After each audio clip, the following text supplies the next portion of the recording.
Thanks.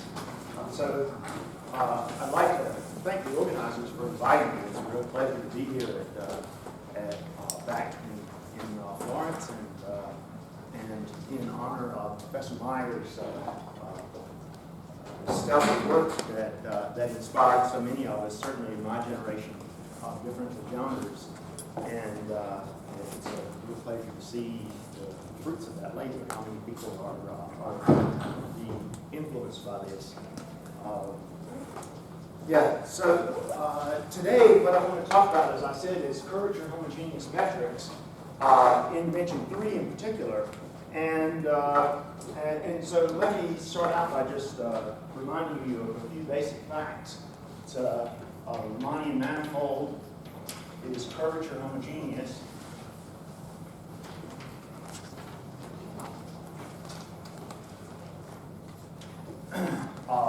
That's if for any pair of points M, there's a G isometry, B from the tangent space at M, at P to the tangent space at Q, the G isometry, such that it makes the curvatures line up, so that it pulls back the Riemannian curvature of G at Q to be the Riemannian curvature of G at P.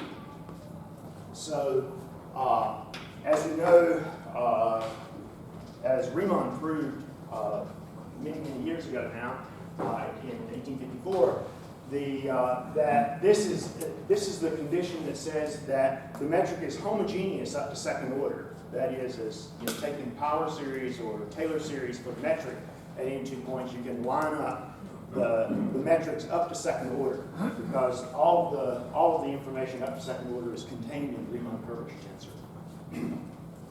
In the low dimensions, of course, there's not much to say. For n equals 2, this is curvature homogeneous is equivalent to locally homogeneous. In other words, and by locally homogeneous, I mean that, in fact, you can, for any 2 points, you can, there's an isometry from P to Q, local isometry, that lines the metrics up. And the reason, of course, is that this is equivalent to, CH is equivalent to the Gauss curvature being constant. And we know that there's exactly one model for each possible constant Gauss curvature of a surface. Already in dimension 3, this is no longer true, that curvature homogeneous implies locally homogeneous.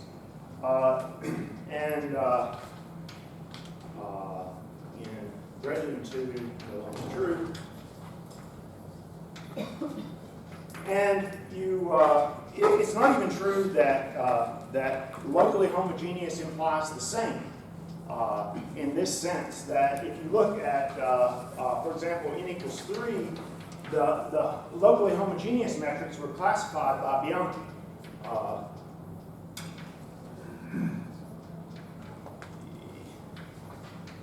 Classified locally homogeneous. And in fact, in this case, it's equivalent to having, as it's easy to see, it's equivalent to having the eigenvalues of the Ricci curvature being constant. Eigenvalues. This is true in general, not just for locally homogeneous. Ricci, G. Say the eigenvalues are, say, lambda 1, lambda 2, lambda 3. And from that classification, you can deduce a couple of things. One is that, for example, it's not true that every set of eigenvalues occurs for the locally homogeneous case. So not all lambda equal lambda 1, lambda 2, lambda 3 occur as locally homogeneous. And even when they do occur, that doesn't determine the metric uniquely. In fact, it turns out that there's a set in R3 with non-empty interior that consists of lambdas for which there are two distinct metrics. That is not isometric metrics. They have the same lambda 1, lambda 2, lambda 3 constants. Lambda 1, lambda 2, lambda 3 doesn't determine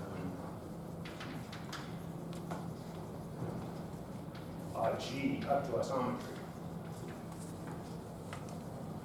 even in the homogeneous case, locally homogeneous case. But it almost does it. It's 2 to 1 when it's not 1 to 1. That is, there's this set of possible eigenvalues for which there are two distinct metrics, but you never get 3, for example.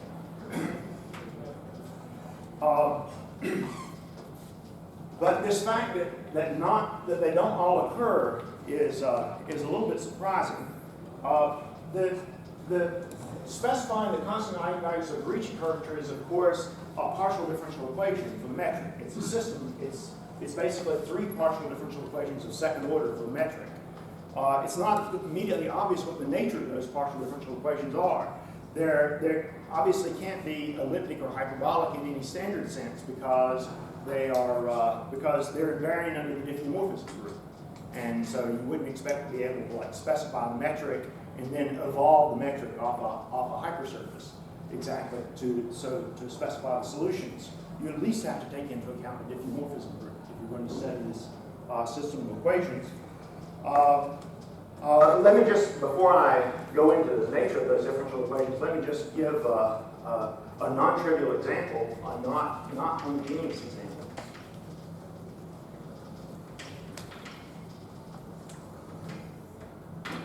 If we fix a constant, C and R, and on R3, take coordinates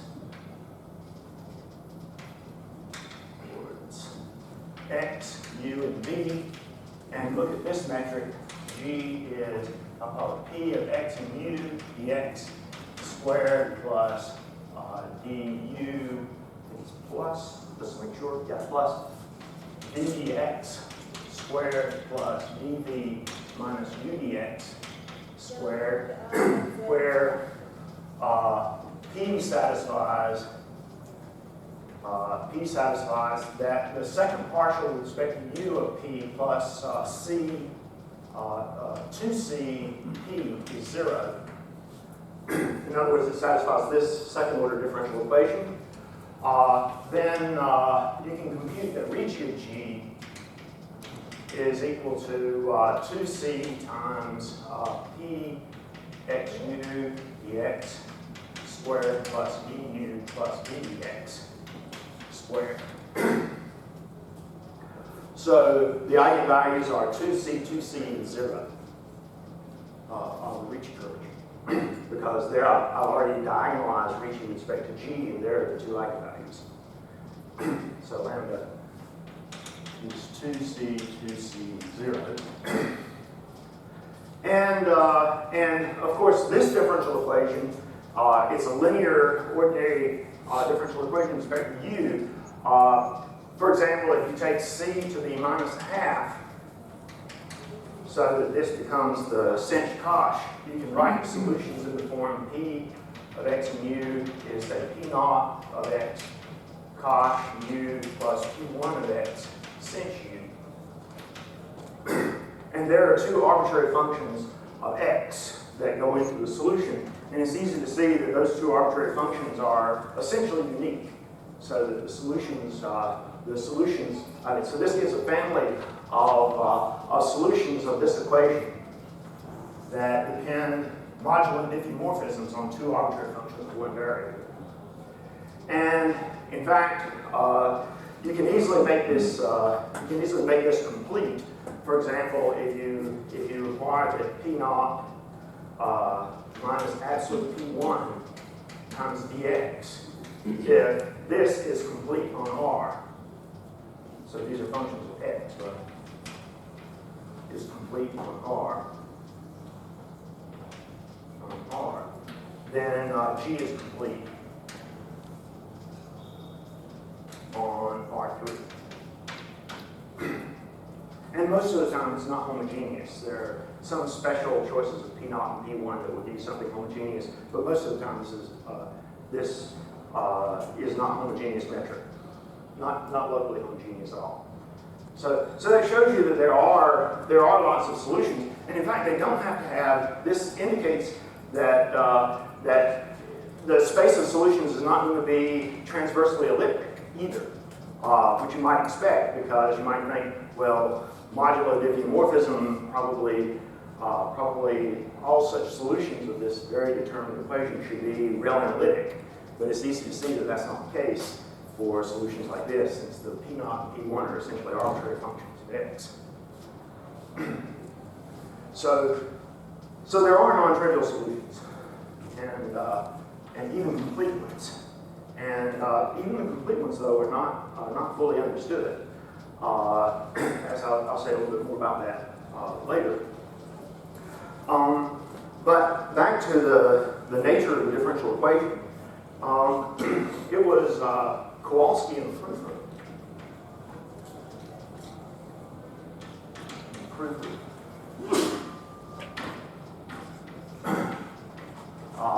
It was a paper of 1994 where they showed that for any lambda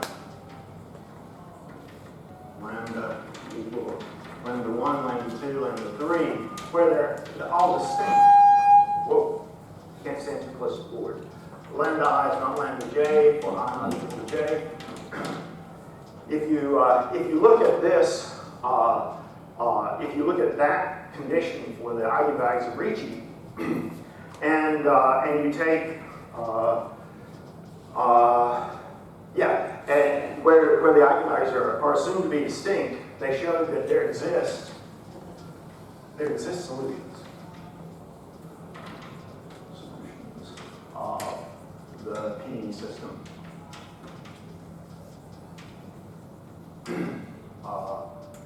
for lambda. Solutions G of the PDE system. And this is local solutions. What they do is they choose coordinates. They normalize up the coordinates as much as possible by sort of using the eigenvalues of the Ricci to give them vector fields and make some choices. And then they write down the PDE system, which is actually a quite complicated PDE system, and then prove by basically by the method of majorance that there's a convergent power series solution to the equations. So they get local existence. But it gives you no information to control at all about the global behavior of the solutions, just that they exist. And of course, if you choose one of these lambdas that's not in the set that occurs for local, then you're guaranteed that none of the solutions are actually locally homogeneous. So they do exist. You can be a little bit more precise about this and get an understanding of the nature of the equations by using, since it is a system of PDE that's invariant under the diffeomorphism group, you might expect Cartman's theory of exterior differential systems to be applicable in a situation like this, because it was exactly designed to handle PDE systems that are invariant under the diffeomorphism group. And so let me tell you what that actually tells us. But first, let me do a little normalization. So what I want to do is consider a G, M3, G, such that with distinct eigenvalues, so that means I can diagonalize the metric in such a way that Ricci G, it's going to turn out for various reasons that I want to do it this way, that I want to do the notation this way: R2 plus R3 omega 1 squared plus R3 plus R1 omega 2 squared plus R1 plus R2 omega 3 squared. If the eigenvalues are distinct, we can always find a coframing for which this is true. For these constants, you can easily see what these are the eigenvalues, lambda 1, lambda 2, and lambda 3, but it turns out to be nicer to express things in terms of these R's, which are essentially eigenvalues of the sectional curvature. Suppose you have such a metric, then of course this coframing omega 1, omega 2, omega 3 is well determined once you fix the R's up to sign, and you'll have equations like this. D omega I is going to be, I'll say, 1/2 aijk omega k, omega j with omega k. The point is we're using second order information about G to construct the coframing omega. But the coframing omega, of course, determines G. So you should be able to express the differential equations that say this in terms of the omegas and their derivatives, that is the A's. And in fact, the D, because this will be, say, minus omega ij with omega j, where omega ij is minus omega ji. So those will be the Lagrange connection forms, and from there you can compute the curvature. But the thing you need to know is you can write the aijk in terms of, I'll call them bijkl of omega L. And now the equation for the Ricci curvatures is an equation on A and B. Right? They're equations, they're polynomial equations on A and B. And in fact, there are the Bianchi identities, for example, Bianchi gives us,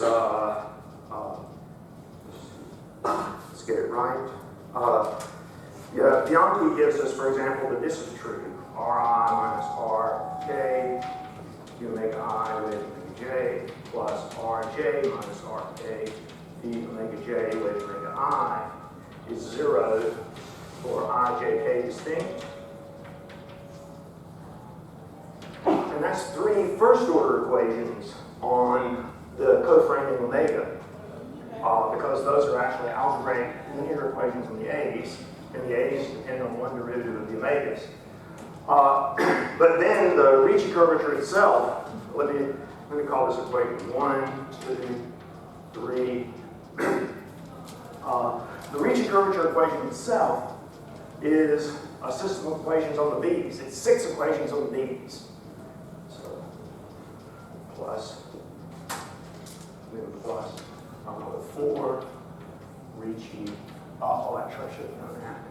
Should have called it this 4. And call this 0. Then I'll call it 3 plus 4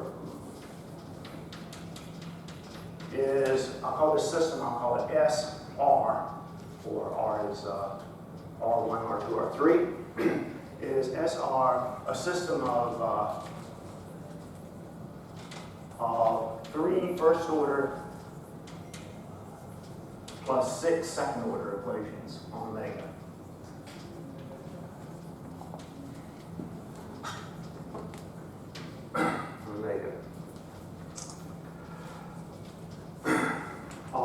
Again, it's still invariant of the diffeomorphism group, but at least now it's phrased in terms of a differential equations for a coframing of a manifold, and the Cartan-Taylor theory can be applied to that. So let me tell you what the Cartan-Taylor theory says.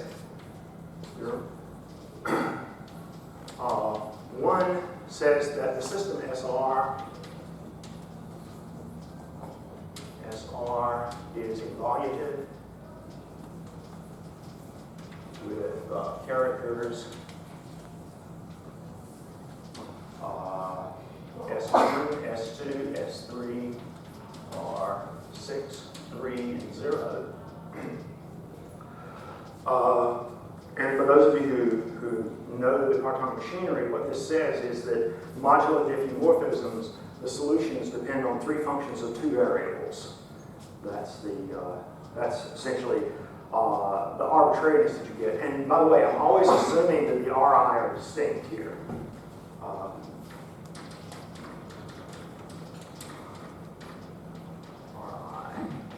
not J, I, not J.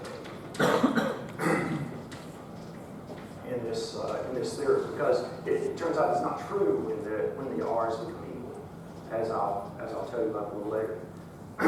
Systems involve with characters, and something that you can, if you don't know the quantum machinery, what you can do is sort of take on the following consequence of it, which is essentially equivalent to one, just in a more, maybe a little bit slightly less precise, but at least it's maybe a little bit more familiar, is that if sigma 2 is a real analytic surface, and eta 1, eta equals eta 1, eta 2, eta 3 is a triple of real analytic one-to-ones on sigma, such that eta I with eta j is not 0 for I not equal to j, then there is an M3 with a coframing omega 1, omega 2, omega 3,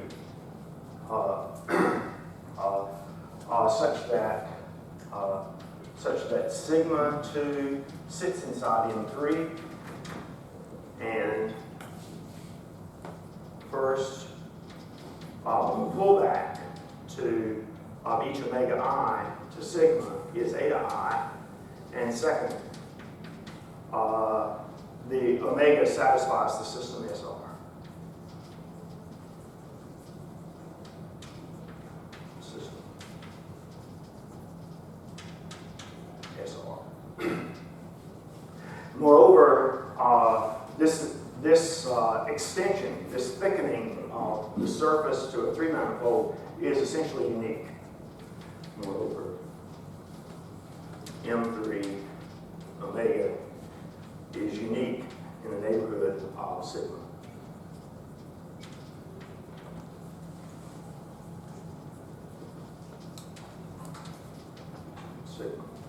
That is, if you think of sigma as a hypersurface, and M3 is sort of some thickening, some slight thickening of the hypersurface. So here, any two M3s, any two extensions with a coframing that satisfies these conditions, the initial condition along the hypersurface and the system SR, any two such things up to a diffeomorphism fixing sigma, they can be lined up. They're the same. So in a neighborhood of sigma. So the solutions are completely determined by the restriction to, in some sense, what you might call a generic hypersurface.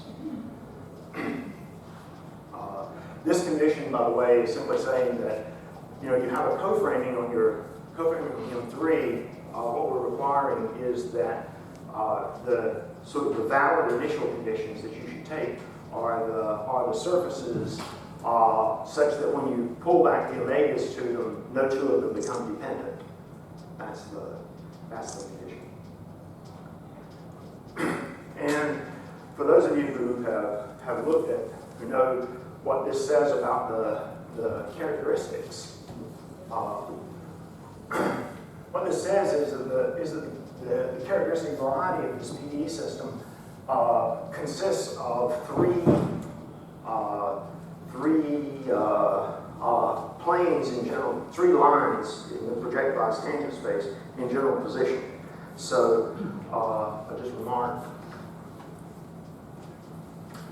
that this theory is probably true. I put the real analytic hypothesis on here because the proof is just apply the quantum theorem. But in fact, the system becomes is actually locally symmetric hyperbolic. The system SR is locally symmetric hyperbolic, linear sigma as an initial value problem. And in fact, the characteristic variety at any point is basically the union of three lines in general position that's sitting inside the projectilized cotangent space. Oops. At any point is basically three lines in general position, which is what you expect. So very likely, although I haven't been able to check all the conditions yet, very likely it's true that it's smooth, that this theorem is true in the smooth category by the same kind of technique that, say, the Turk and Yang used to prove the smooth diagonalizability of a metric in dimension 3, because it's exactly the same characteristic variety. But you have to check a little bit more. You have to check things a little bit more carefully because of the similarities at the points where the characteristic variety has double points. But it's not so wild cubic characteristic variety as it could conceivably have been because of the last character being 3. It would have been cubic. It is a cubic, but it's the simplest cubic it could be, which is 3 lines in general position. So locally, the existence of solutions is pretty well understood at this point. And we know that there are lots and lots of local solutions. And in fact, you can get quite complicated topology because you can thicken any surface that has a triple that forms like this. Of course, the surface has to be parallelizable in order for that to happen, right? So it could be, it could be a complicated surface minus some points, so that it's parallelizable. But you can get solutions with somewhat complicated topology, but you don't know anything about completeness from this. It's a local thickening. Let's see. Now, this leaves out the case, of course, where 2 of the eigenvalues are equal. And in fact, their argument, the power series argument, breaks down if 2 of the eigenvalues are equal. And so you have to go to a different approach. But a couple of years later, Kowalski and Sekizawa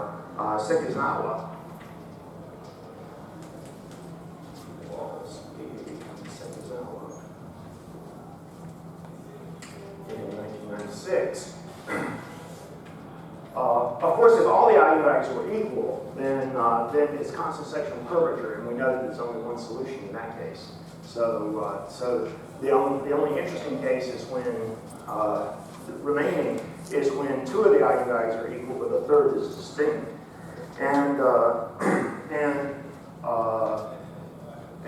Kowalski and Sekizawa proved local existence.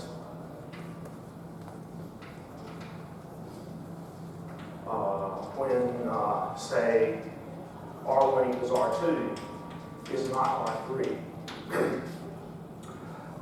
Again, by the same kind of argument, basically a little bit better than just a power series argument. What they were able to do is use this information to get a little bit better geometric control of the coordinate system that they had, and they were actually able to reduce it to a system of PDE that they could then show was determined in the right coordinate system and produce local solutions. There is a corresponding theorem in the quantum theory that gives a corresponding kind of statement that for reasons of time I won't try to give. But there is a corresponding statement in the quantum theory that says that with the right kind of data on a surface, you can use that to construct a 3-manifold with solutions to these equations, even when R1 equals R2. But again, these things don't give you a complete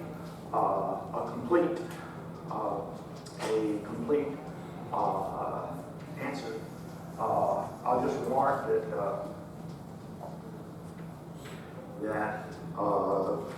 that when in this case, it turns out that when say R1 equals R2, set say Ricci of G equals, it turns out to be convenient to have C omega 1 squared plus C omega 2 squared plus R omega 3 squared C, where C is not R. So, just introduce that notation. C stands for the common eigenvalue of Ricci, the double eigenvalue, and R is the distinct one. If you go through this analysis, what you find out is that you find that the system, I call it SCR, is always evolutive.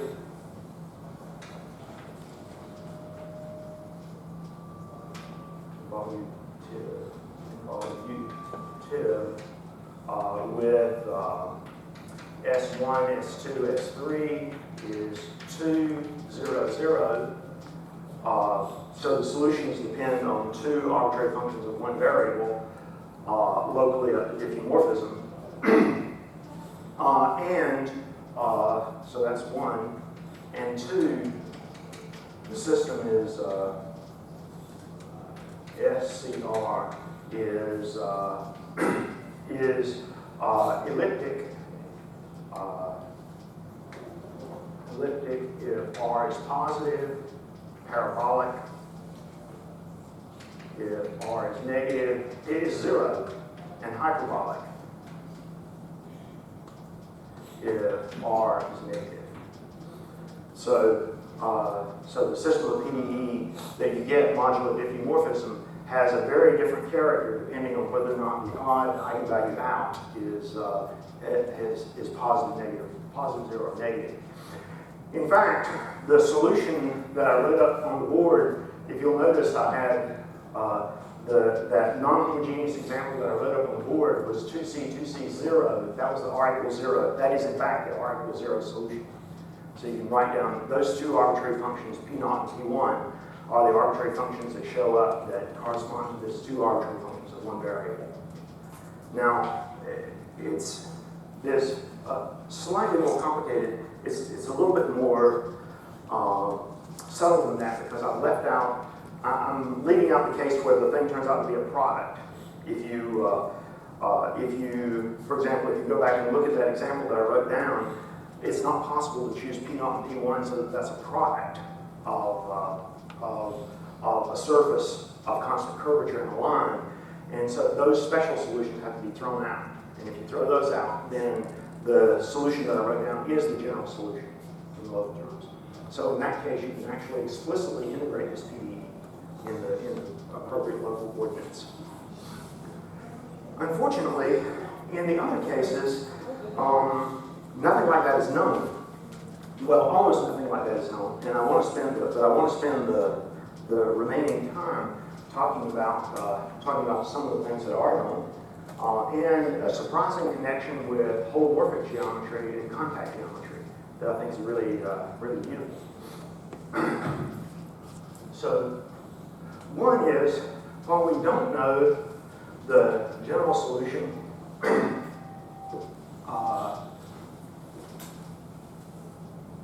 we don't know the general solution for, in most cases of C and R here. There are some examples, in fact, complete examples known. So, Schmidt, Wolfson, in 2015, they gave a family of solutions solutions with, well, sorry about this. I'm not tall enough to stand far enough away from the board to write up at the top, so I keep leaning in. I try not to do that, but I apologize. So, you have a family of solutions with R equals R negative and C equals 0. In fact, they gave the solutions have C and R are minus 1, 0. 0, minus 1. And they gave the family of solutions. They constructed this family as follows. If you let M be SL2R,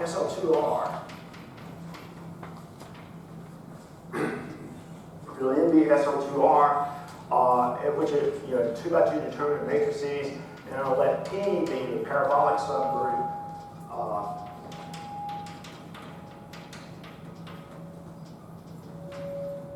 Sitting in SL2R. Well, actually, it's getting close to that, maybe, that's causing a problem. So I'll try to. Then, if you look at M, SL2R, mod P, that's RP1, which is, of course, the circle. If you look at the standard left invariant form, G equals G, and you take a basis to be this, 1/2 gamma 3 minus 1/2 gamma 3 minus gamma 1, gamma 1 plus gamma 2, and you let F to R plus be any smooth function on the circle here. Any positive smooth function on RP1, you can pull it back, you can think of it as a function of SL2R. And, actually, this will focus gamma because I don't want to confuse it with G. This is the left invariant form. Then, if you take G to be F gamma 1 squared plus gamma 2 squared plus gamma 3 squared as a metric on M, then you can easily compute that reach G is minus 2 gamma 3 squared. So in other words, R is minus 1 and C is 0. And this is a complete set of metrics. This set of metrics for any arbitrary function f, positive function, is in fact complete on SL2R. So it gives a complete example with in this hyperbolic case here. However, notice that it depends on only one arbitrary function of two variables, of one variable instead of two arbitrary functions of two variables. So it's not the general solution. We don't know what the general solution is explicitly. And there's good reason to believe that unlike the R equals 0 case, which we already know has an explicit solution, there's good reason to believe that it does not have an explicit solution in that form. So that's an example, that's a known example.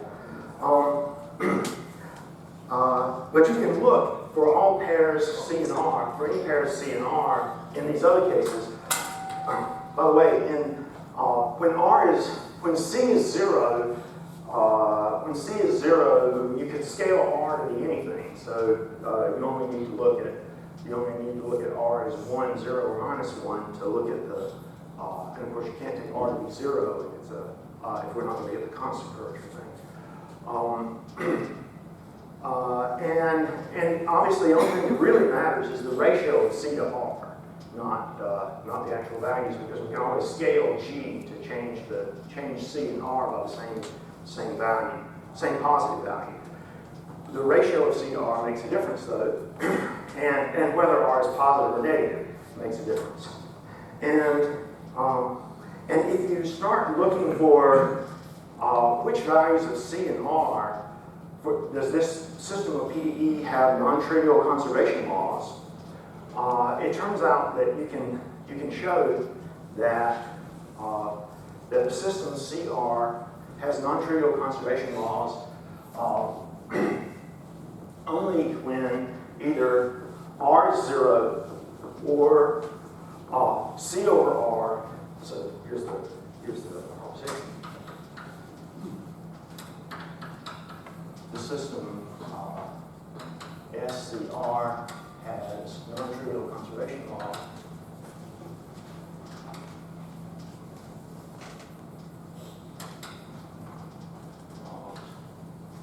only when either R is 0, and we know the solution there, or 2, C over R is equal to 0, 1, or 3.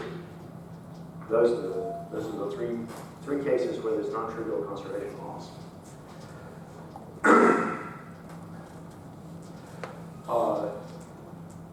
And so you might hope that these two values, well, C over R is 1 doesn't really count because then C equals R,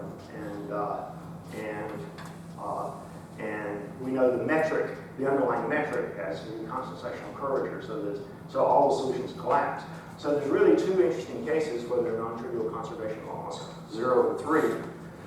The 0 case, we see an example here where not where you get the full explicit solution, but you get sort of, in some sense, half the solutions, or maybe half the dimension of solution, because you have one arbitrary function of 2 variables instead of 2. And that seems to be accounted for by the existence of a conservation law here. The existence, there being a conservation law here.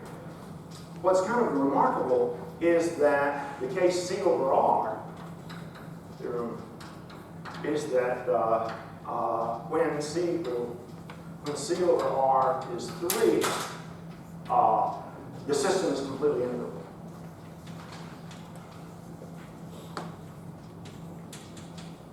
Is integrable.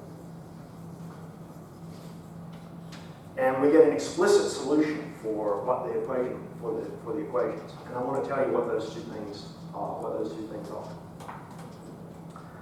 In the remaining few minutes, 6, 12, 15. Do I have an hour or 50 minutes? 1 hour. An hour. Okay, right. Okay. So that'll be enough time to do this. Good. There are actually two distinct cases here. There's the case CR is 3, 1, or CR is -3, -1. And and of course those fall into elliptic and hyperbolic cases. They give two different solutions. And let me tell you what those two solutions look like, so that you can get a sense of what I mean by saying the system is integrable. I don't want to give a course in integrability to explain, in general terms what it is, but I can give you an explicit,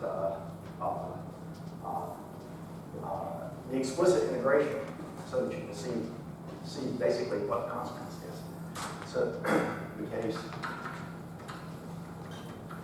CR equals 3, 1. So in fact, what I claim here in this case is that the system CR is secretly the Cauchy-Riemann equations.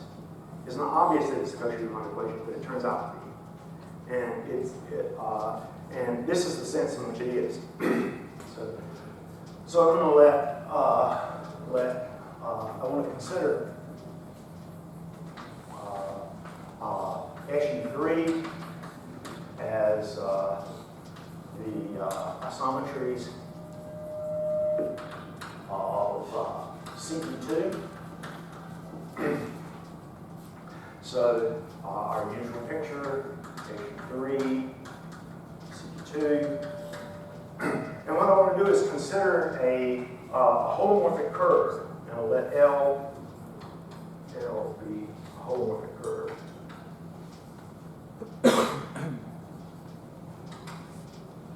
Curve in CP2. What I'm going to do is construct out of L a 3-manifold. And from that 3-manifold, and on that 3-manifold, I'll have a metric that satisfies the equations.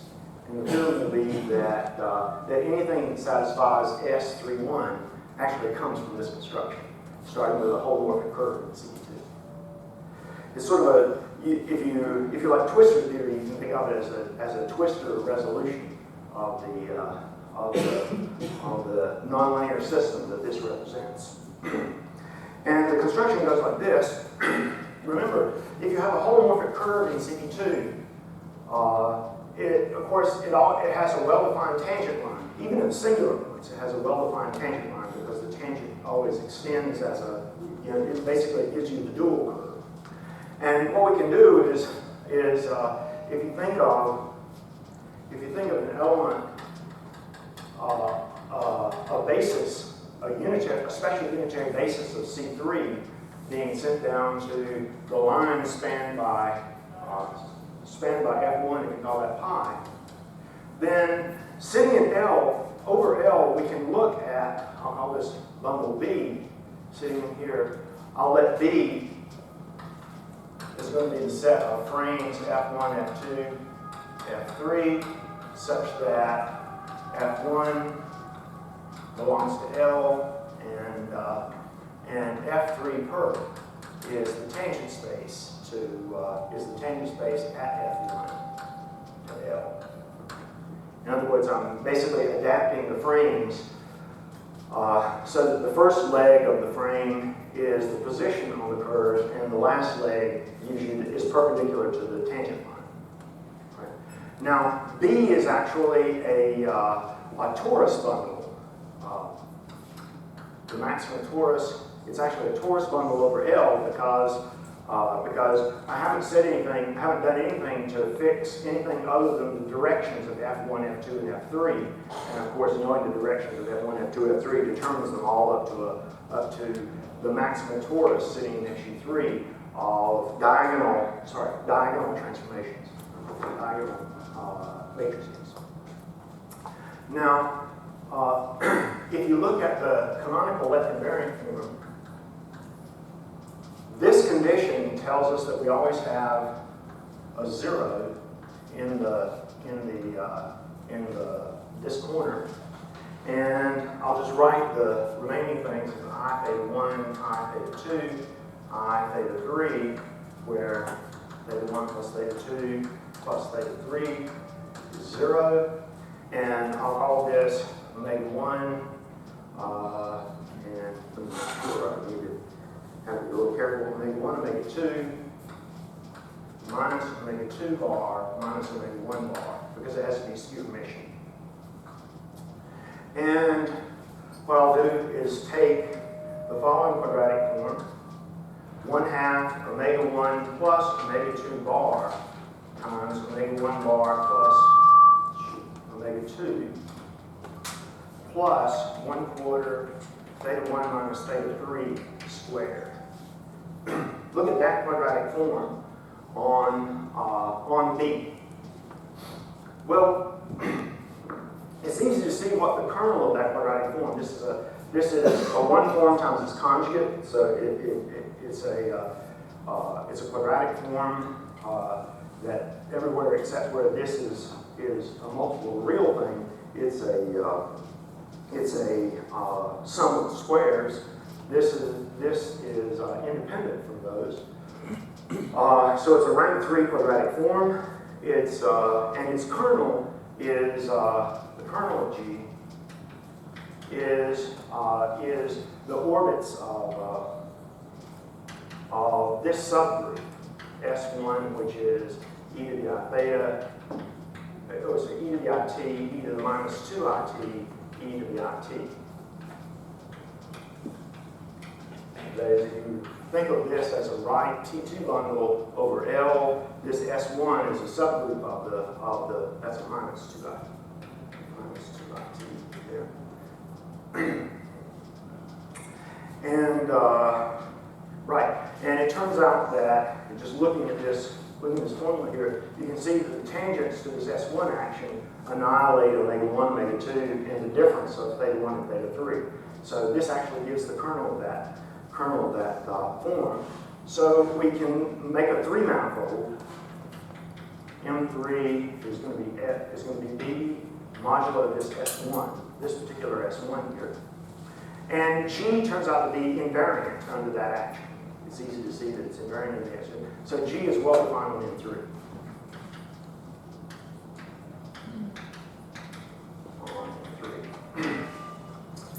And lo and behold, it satisfies the system S31. Satisfies S31.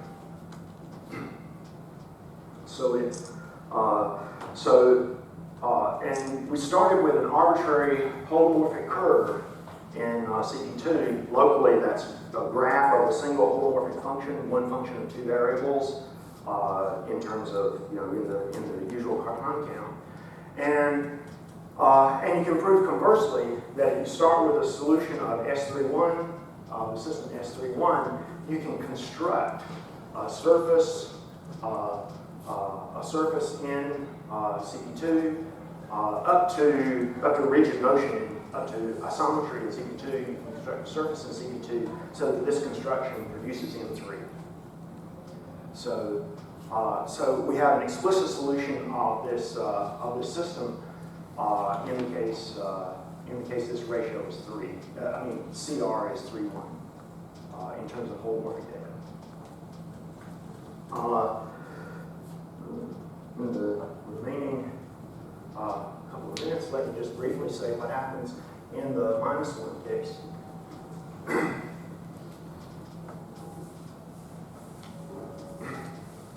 So, case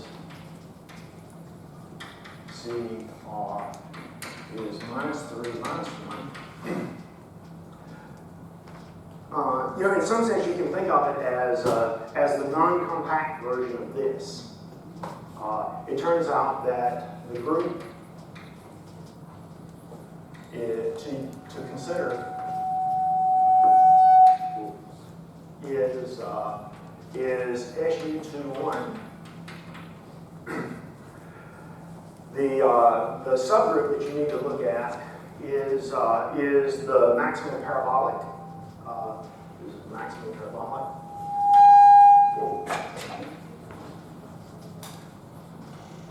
And I mean the maximum parabolic such that SU21 mod P is equal to the 3-sphere, which is the boundary of the complex 2-ball. Think of it as the boundary of the complex 2-ball. So this guy inherits not only it's not only the topologically or smoothly the 3-sphere, it inherits a contact structure. Because, as you know, in fact, the CR structure as the boundary of the 2-ball. Turns out that the data you need to construct a solution in the -3, -1 is you need a pair of contact curves in C3. So data to start is a pair C1 and C2 of contact curves. And S3 as a contact manifold. And you need a non-degeneracy condition. You need this pair of contact curves to have the property that there's no chain tangent to both curves. Remember, because this is a CR manifold, there's this special family of contact curves in it called the chains. There's a 5-parameter family of chains that are solutions of a certain differential equation.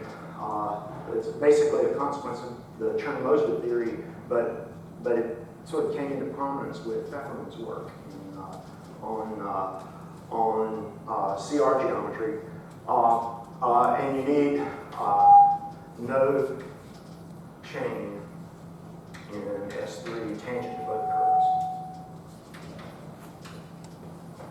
C1, C2. This is an open condition, and the conclusion is, again, you construct the construction yields.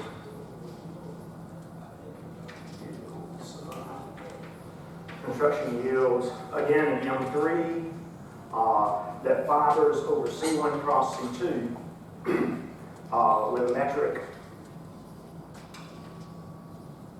G satisfying S -3 -1. And conversely, if you start with a metric on a 3 manifold that satisfies the has a multiple eigenvalue of the Ricci such that it satisfies this S minus 3 minus 1, then you can reconstruct the curves C1 and C2 up to a biholomorphism, up to a CR diffeomorphism of S3 that is up to an elimination T1. The details of the construction have a paper that I'm hoping to finish very soon that has the details of how you actually find these integrations. But these are the two cases where, because there's a sufficient number of conservation laws, we can actually bang through and construct the integration. Whether or not because we only have sort of semi-flatness in the zero case, whether we can actually find solutions, find an explicit formula that depends on two arbitrary functions with one variable that generalizes the Schmidt-Wolfson construction, that remains to be seen. The theorem doesn't guarantee that there's not such a construction, but when you get enough conservation laws, you guarantee there will be such a construction, and that's what happens in the C over R equals 3 case. So it's an interesting VDE system. There's a lot of interesting questions about global solutions that we still don't understand very well. But I thought the connection with integrable systems, twistor theory, and sort of para-twistor theory, if you want to call it that, was a really interesting and surprising development that came out of the analysis, and that's why I wanted to tell you about it today. Anyway, thanks for your attention.